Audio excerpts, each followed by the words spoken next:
Good morning and welcome to 755 Live, about 5 minutes of what Jesus said. Good morning, Tina. Thank you for checking in. If this time is meaningful to you, if this is encouraging to you, it really would encourage me and would be a big help if you like this, if you share it on social media, if you comment like Tina just did and let us know that you're here.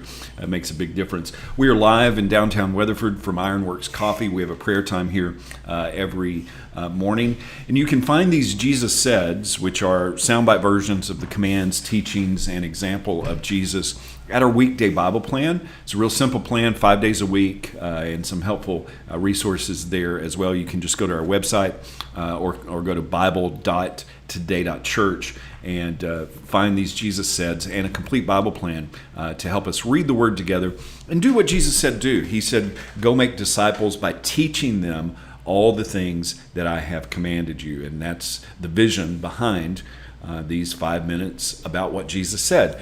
Today's command and the soundbite version of it is be a peace detector.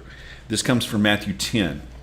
We're going to read verses 11 through 13 from the NET version today. Whenever you enter a town or village, and this is after Jesus sent his disciples out to do this, he said, find out who is worthy there and stay with them until you leave. As you enter the house, give it greetings. And if the house is worthy, let your peace come on it. But if it is not worthy, let your peace return to you. So Jesus had sent the 12 out. He had given them authority to do what he did. And he said, when you go to a new place, find someone who's worthy there and extend your peace. Now, in this culture, peace was a common greeting in Judaism, just like it is today. So you would essentially say, peace to you. And if a fellow Jew was responding in a peaceful way, they would turn that phrase around and say, to you, peace. If they didn't, then you knew that your peace had returned to you. Jesus had used this principle of greeting to find out if peace is there. If it is, stay there. If not, go somewhere else. See, in the kingdom, you can't force peace on someone. The key is to understand that it is God who draws people, not us. And we are to do what God is doing and to look for evidence of his peace. Jesus himself said in John 5:19, he said, I tell you the truth, the Son can do nothing by himself. He only does what he sees the Father doing. Whatever the Father does, the Son also does. Jesus used this principle. He looked for what the Father was doing and did that. And he instructed his disciples, when you approach a new place, a new person, look for that peace. Now, sometimes we try to argue people into the kingdom. We try to convince them of their wrong. How would we have treated the woman at the well, who was an outcast? Jesus treated her with kindness and respect at the beginning, and then as her peace returned to him, that's when he revealed himself and the change happened.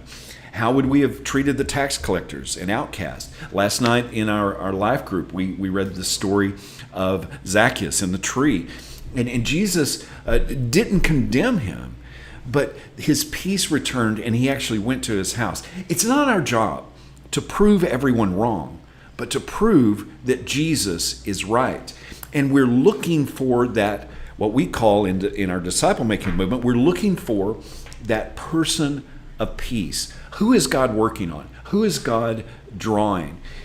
We don't try to point fingers at people or prove someone wrong or argue someone into the kingdom. We're looking for what God is doing in that person of peace. And that principle is what I believe Paul was talking about in 1 Corinthians 9:22 through 23, when he said, when I'm with those who are weak, I share their weakness, for I want to bring the weak to Christ. Yes, I try to find common ground with everyone, doing everything I can to save some. I do everything to spread the good news and share in its blessing. Who is your person of peace? Who is God working on in your circle of influence? Who are you greeting and extending your peace to? Where are they? And when you find one, when you find that person of peace, stay with it. Let the light of Jesus shine through you. The woman at the well was not qualified, but she became an instant disciple maker just from the come and see moment with Jesus, experiencing who Jesus was. We too can experience that same kind of come and see lifestyle. Be a peace detector. Look for, expect peace. Look for what God is doing and pour water on those growing seeds. Jesus said, be a peace detector. How can we put that into practice?